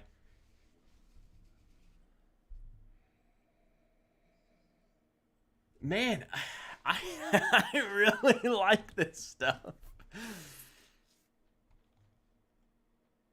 Mike Franklin, thanks for the entertainment. Cheers, all. Biggin. I was like, what is that? Is there something wrong with my screen? The Biggin blended in. Well, let's go Team Biggin. That $20 from Mike Franklin's is 100% dedicated to Biggin. When was the last time you had original makers? I mean, I don't drink it often, but I'll do it next. We still got 20 minutes. I only poured a little bit of this. I'm sparing with the friggin' 16-year-old seagrass. And then Ethan, oh, I already read that. Happy Sunday. But Steven. Man, I don't know. Okay.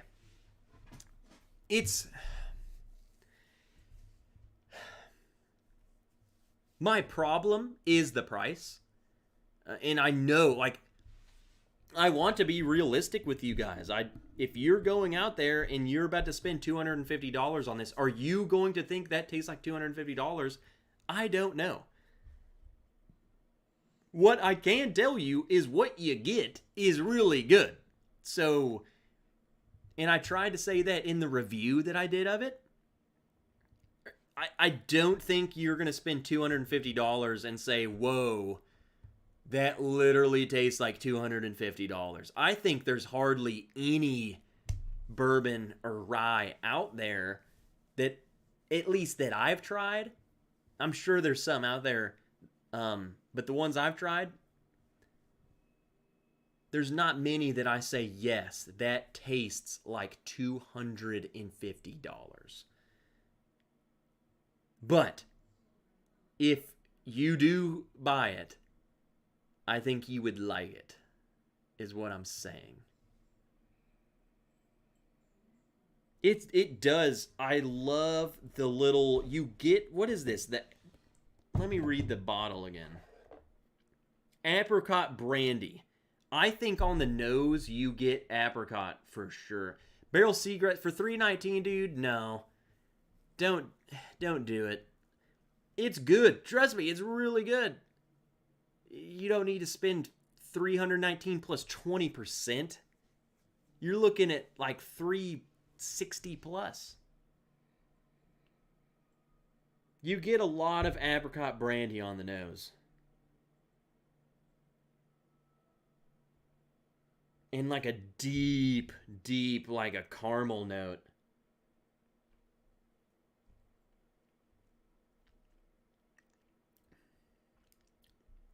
Oh, yeah. That is so good, man. Here's the problem, is that barrel seagrass is $100. I would say that's totally worth it. Totally worth $100. To me, the Seagrass 16 is almost like a much more... It's like a deeper, thicker, heavier, caramelized regular seagrass. So you're getting those flavors. Like the seagrass is so light and refreshing and green to me. And then this one is much, it's that but darker. You're having like a toasted caramel thickness that this regular seagrass doesn't have.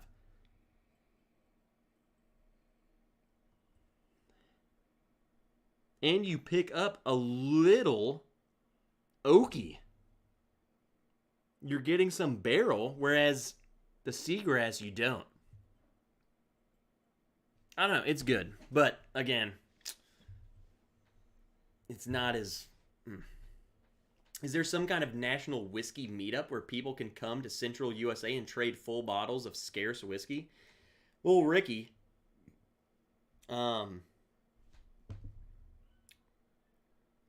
we get together at the Wrench's place and we bring whiskey and we don't trade them, but you get to drink everything that everyone drinks. So there's that. If you wanted to try this or anything that I own, there's that. Is it 2.5 times better? No. I'm just going to be real with you. It's not 2.5 times better. Is it better? Yeah, I think it is better. But just like everything, there comes a point where to get this much better, you have to pay this much more money. So there's that.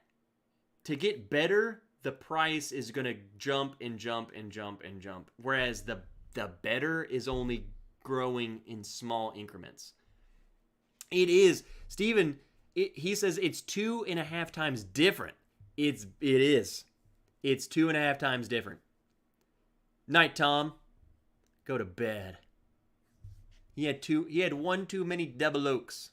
Barrel was selling the 14-year-old Canadian single barrels for around $129. And Peter, I would be interested in trying one of those compared to this. Because if it tastes like this, then I'll be pissed. Like you're really screwing us now.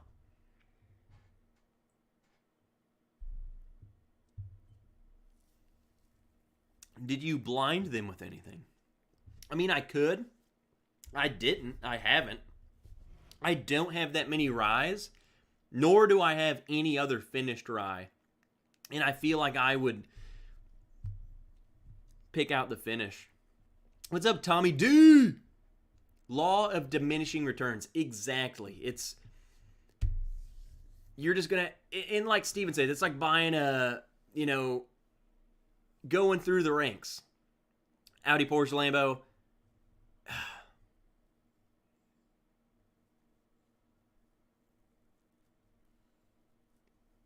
Steven, I'll have to go look.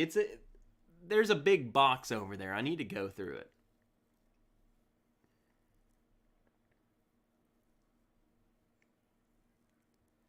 What's up, John K? Cheers from Montana. Having Yellowstone right now. John K.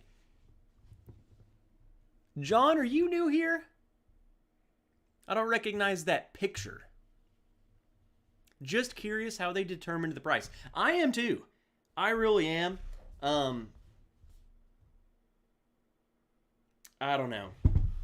They probably inflated. Let's be real. They inflated the price. They probably picked a price and they said, let's add $50 because we know people will do it. Maybe. If that makes sense.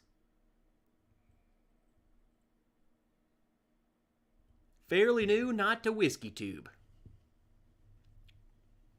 Well, if you've been lurking here, or if I just haven't, I swear, I know people's little avatars. So when you guys change avatars, it really screws with me. Kevin Rhodes, sipping on some Michter's limited edition barrel strength. Okay, Kevin, rub it in. I will say, going back to talking about labels, Kevin Rhodes, man, I love the Michter's labels, and I love the Michter's barrel strength label. I don't know why, but I love that label so much. There's just something about it.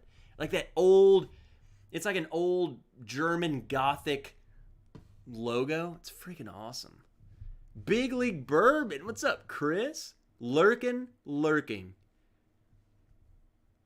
How'd your opening day go? I feel like it hasn't been that hot for the Braves.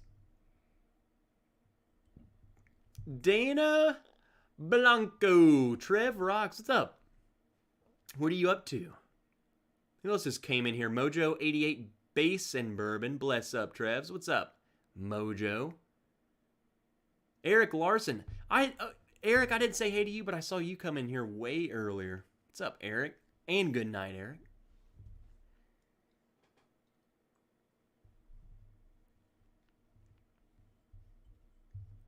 Picked up an Elijah Craig Barrel Proof A122 this week. I've still been going to the dang store. We typically don't get Elijah Craig Barrel Proof batches for like, well, I say that. Last year we got them on time.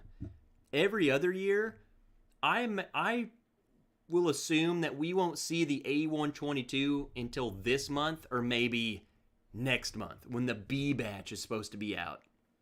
It's so behind. It's ridiculous. Craig Puckett, deciding what I want to pour next. What are you pouring next? We have time for one more. What did I say I was going to pour after this?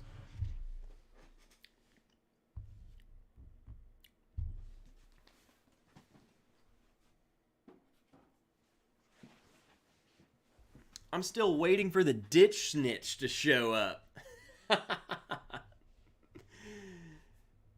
Look, man. The 2022 baseball season is interesting to say the least at this point. 3 to 4 weeks before baseball heats up across the board. That's how it is. You can't judge anything right now. William Reynolds. Why? William Reynolds. What's up, William? Turkey 101. Do you think the 16-year-old seagrass is just regular seagrass mixed with 51% or more of a 16-year-old bourbon? No. Ricky, it tastes totally different. You can tell. Yeah, and for one, it's 100% Canadian rye. It's Canadian rye. It's not whatever seagrass was. They're using a totally different whiskey. That was part of my issue, was that they're calling it seagrass, but it's a totally different whiskey going into it. It's not just a 16-year-old seagrass. They're using a totally different whiskey. And part of my issue was like, you should have just called that something else. Like, the only thing seagrass about it is that it's finished in the same stuff. Seagrass is the finishing process. So they could finish a friggin' bourbon in that stuff and call it seagrass. That was what was weird to me. Totally different. They're totally different. A122 just showed up in North Cal. The store picks are better, in my opinion. Uh-oh.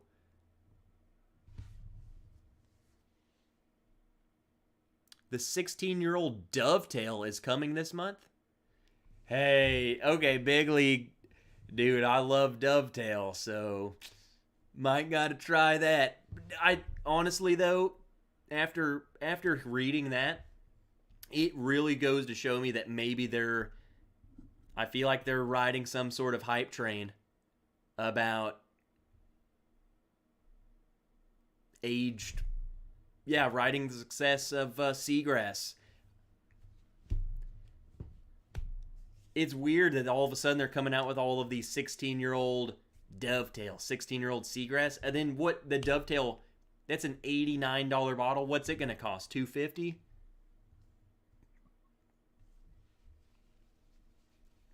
Like, I just want to know what their motive is. What are you doing?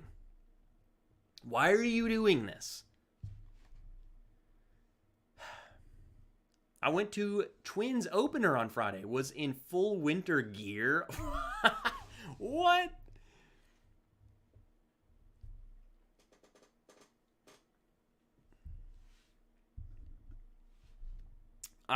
Baseball is not meant to be cold. You're meant to be in shorts and a beer in your hand, not in a freaking winter suit. About to crack my Larceny B521. Let's go, Craig.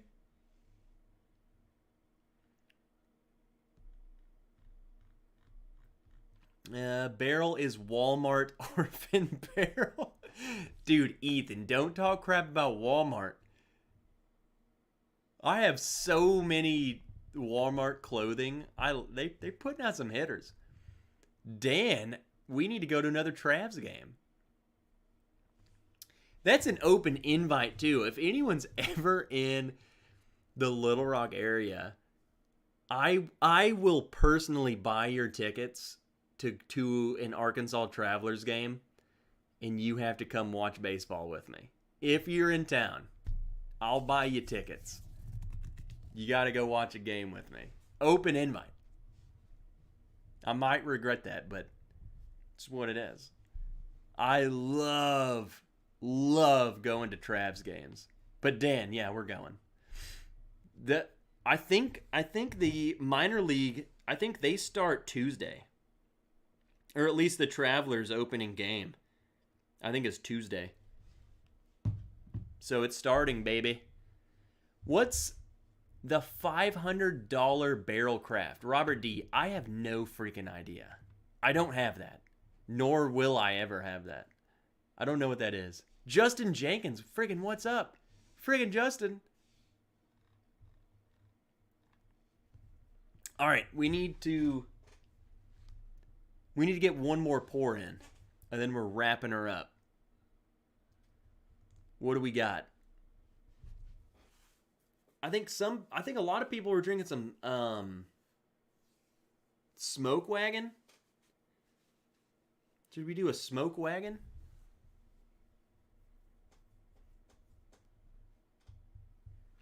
I don't know. Yeah, Liberty not licensed. I'm totally planning on coming to Atlanta this year to watch a Braves game. So, Hindo will be there. You will be there.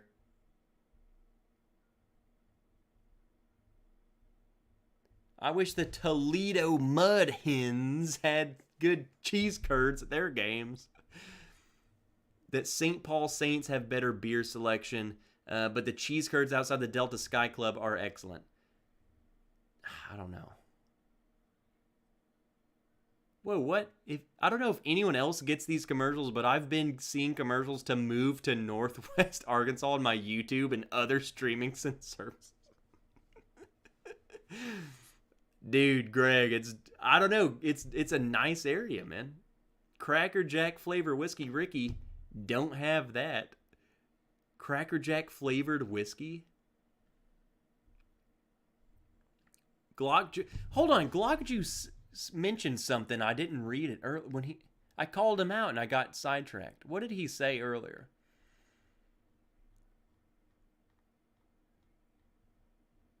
I literally just remembered this. Hello, sir. I was watching the night you emptied the Maker Mark shelf. I knew Glock Juice checked in with us. I have a lot of family in Arkansas. What stores around Little Rock would you recommend to go bottle hunt at when I go down to visit? Kevin, you need to send me an email. I'll let you know. Deal on the Travs tickets. Cheers. I'm sipping an old-fashioned... Rick H. Hold on. Rick H. Aren't you around here? Rick H. is about to abuse this. He's literally in Little Rock. He's going to be calling me up and be like, hey, you ready to go to Travs game? I'm here. No, I'll do it. Rick H., we're sitting by the third base side. It's where the liquor stand is.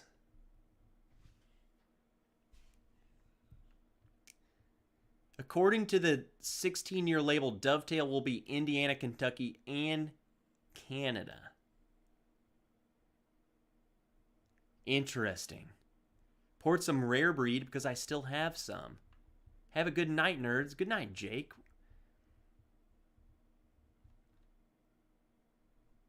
Shoot. I just need one last little sip. Someone said Maker's 46 cask. We're not doing any more Makers tonight. Because I failed. Makers. Oh yeah, Rick, that's right. That's right, Rick. You're in Hebrew. Let's go. We'll go to a Travs game, dude.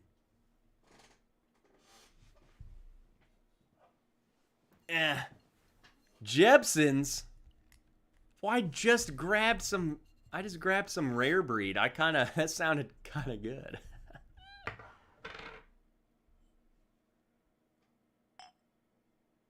I'm doing rare breed, man. I haven't had rare breed in a hot minute. In fact, I haven't even seen rare breed at the store, so hopefully I can get another bottle of this when I empty it. What the heck? Brain candy? Trev, you got any Driftless Glen? I do have Driftless Glen. Robert D doesn't know about the store pick Driftless Glen that I went on. We gotta show Robert D.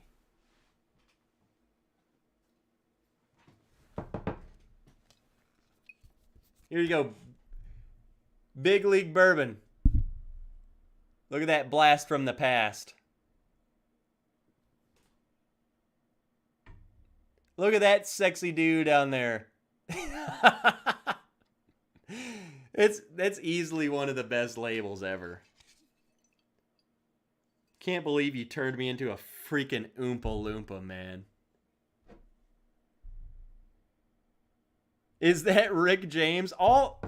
The only thing you gotta pay attention to is this guy right here.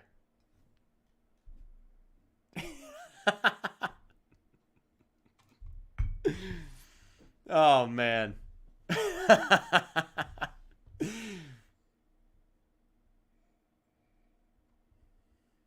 Gotta love it, man. I'm still surprised Liberty Not Licensed is still awake. The Possum Crew just drove through Montana. Lots of rare breed. Yeah, man, I don't know why it's just disappeared from here. Oh, Robert D says he's the FNG. Everyone, you don't want to be the FNG. Robert, you need to not be the FNG. Thanks for your service. Love your channel. Would be cool to see you on a Junkies Live again soon, says Chris. Well, Chris, man,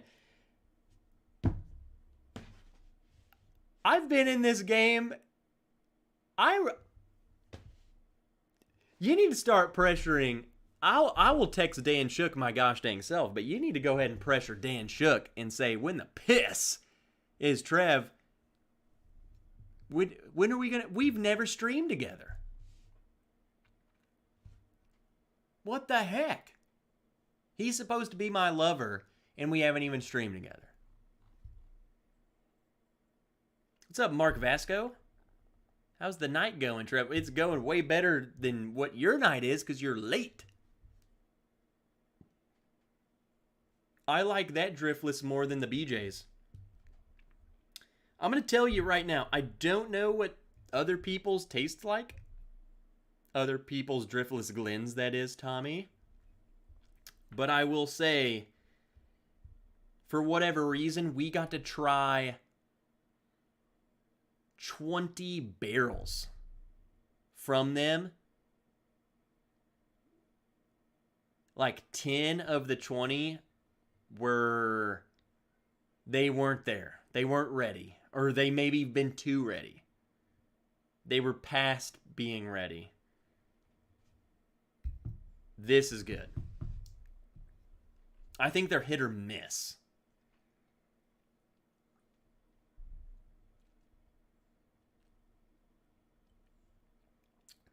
Oh, yeah. Good old rare breed. Aaron! Rare breed's back on the shelves in Central Kentucky, so it should be your way shortly. 32, Trev. 32. I forgot about all the extras that they brought, Chris. It was originally like 20. 24. It was like 12 and 12. And then they were like, go grab more barrels. 32 barrels we tried at Driftless Glen.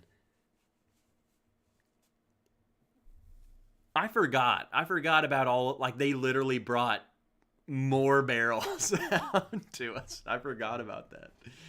It was a lot to drink, man. My mouth did... Dude, yeah, Ricky's like, wow. It's a miracle we even picked as good of bottles as that we did. Because the next morning, my mouth... I don't know if you guys have ever experienced this, where if you've tried so many different whiskeys that your mouth is literally raw. It's as if you ate Sour Patch Kids all day. Some sort of... It was... My mouth hurt. Like, I did not want to drink. Yeah, we walked down the street for pizza and didn't... We weren't drunk, but our palates were totally just exhausted. Like, our tongue... At least me, speaking for me, my tongue, it was done. I mean, I couldn't have tried a single other barrel. I would have been like, I'm out. I'm not giving you anything productive at this point.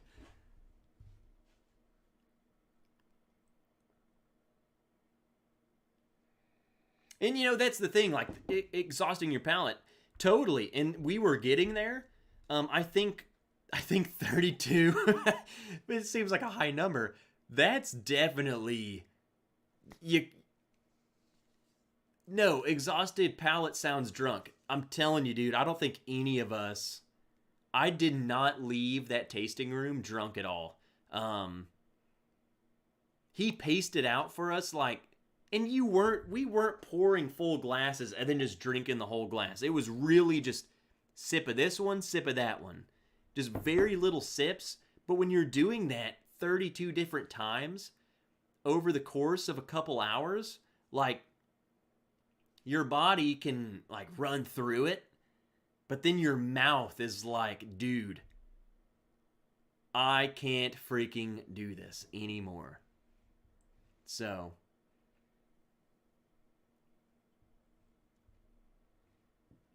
No, we were definitely getting exhausted with it. Especially when we really didn't drink the first couple of them because we were like, man, this ain't right. Yeah, we did. In fact, Chris, I started, that was the first time I ever spit bourbon out.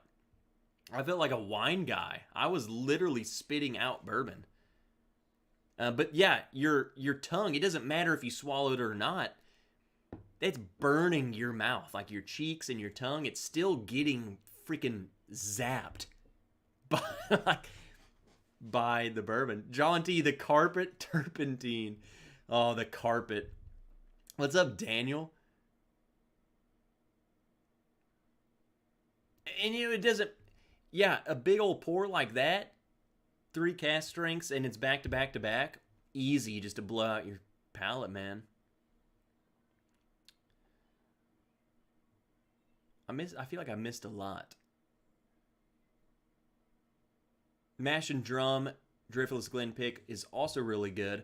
We picked ours right after theirs. So it was in the same ballpark. A little bit higher. They definitely brought out barrels similar to the one they picked, and we didn't want to pick one similar to them. Like, we remembered their barrel number, and they were bringing us out barrels that were, like, their pick was like barrel 15 whatever, and then they brought us 1500. So we were like, that's what they picked.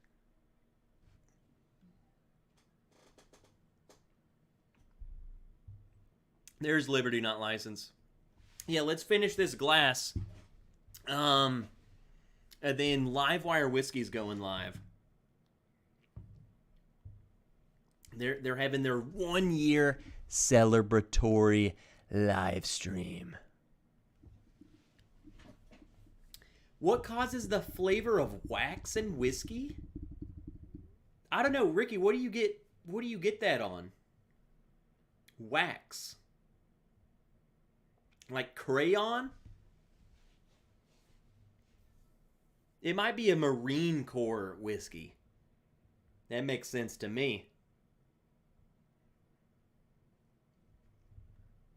Woodinville and Iron Root.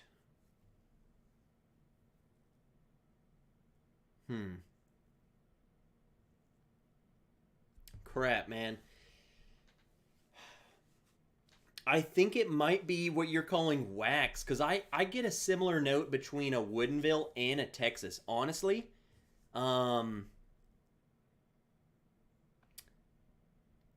maybe like an anise.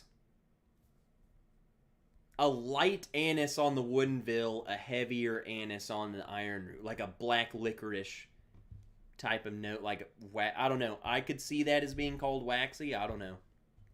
I like how Daniel from the Whiskey Tribe describes his approach to the night. Starter whiskey to wake up the palate. Great pour to savor. Then table bottle to drink the rest of the night. Mark, I would agree to an extent.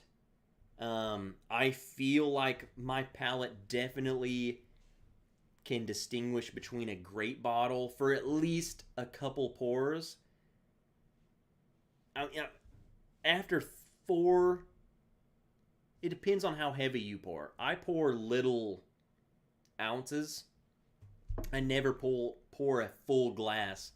Granted, you get equally as drunk over time, but I feel like I can have more good bottles instead of just one good one and then just drink something else the rest of the night. Smaller amounts, I can have more good ones. Craig says, I don't eat crayons, I just chew on them and spit them out. So Craig knows. Craig, what's your favorite flavor of crayon, man?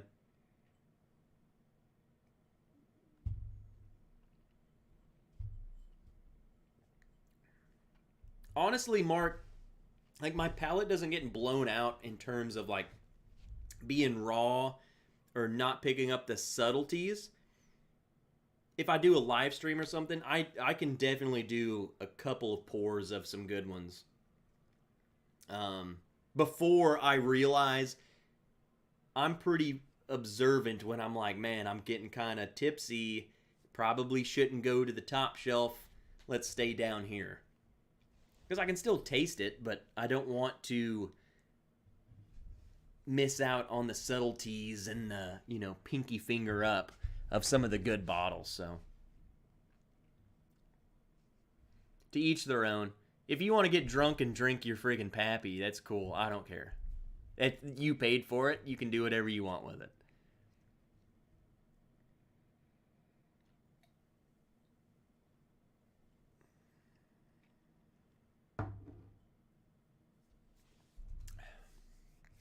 I will say, because Greg D, I like starting off the night with a low-proof cognac, Armagnac Scotch, then go into bourbon.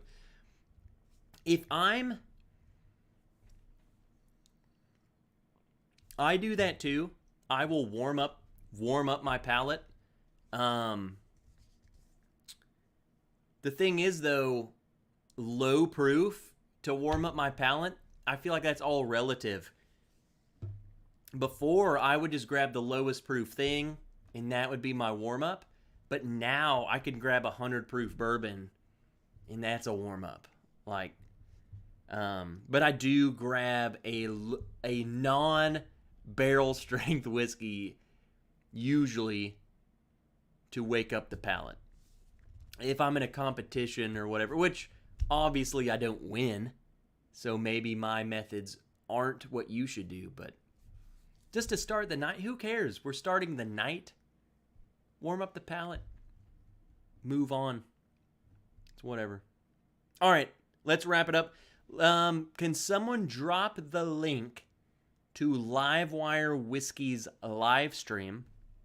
I encourage you guys, if you guys are still here, if anyone in here is saying, I want to keep drinking Livewire Whiskey, there's going to be a bunch of people on the screen. It's freaking pub style, drinking whiskey and having a good time. A lot of cool people in the chat. You can definitely keep drinking. They will make you chug whiskey, is what I'm saying. They will get you drunk if you want to be. So head on over there.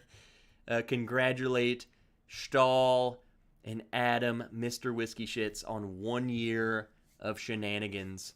They are Hey, Daniel Simonson, mod of the year.